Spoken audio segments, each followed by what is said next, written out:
फुरफुरी नगर गांव में मोटू और पतलू नाम के दो किसान दोस्त रहते थे।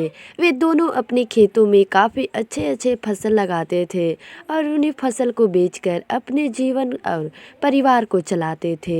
जब भी मोटू और पतलू अपने खेत के फसल को देखने जाते थे तो वे दोनों एक दूसरे के साथ में जाते थे ताकि उन्हें किसी कारण डर ना लग सके, क्योंकि मोटू के खेत के हिस्से में एक बहुत ही बड़ा कुआं था जो कि देखने में बहुत ही ज़्यादा खतरनाक था।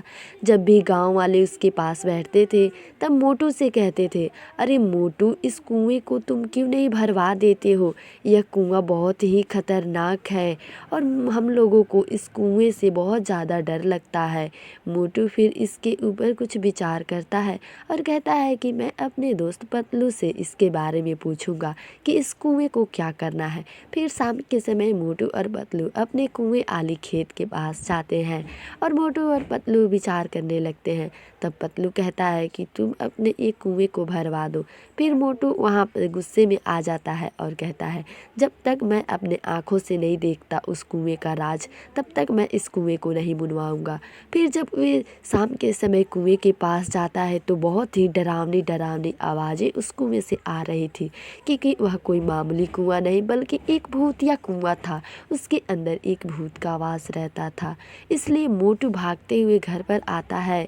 तभी पतलू उसके पास आता है और कहता है, क्या हुआ मेरे दोस्त मोटू, तुमने कुएं का राज जाना?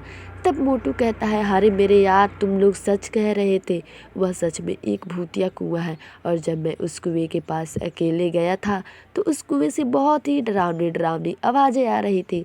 तभी मोटू और पतलू के गांव के कुछ और दोस्त उसे समझाने लगते हैं, हाँ, कि तुम्हारा वह भूतिया कुआं है तुम्हें। लेकिन फिर भी मोटू को उनके बातों पर विश्वास नहीं होता था। इसलिए मोटू फिर एक बार अपने खेत और कुएं के पास जाता है।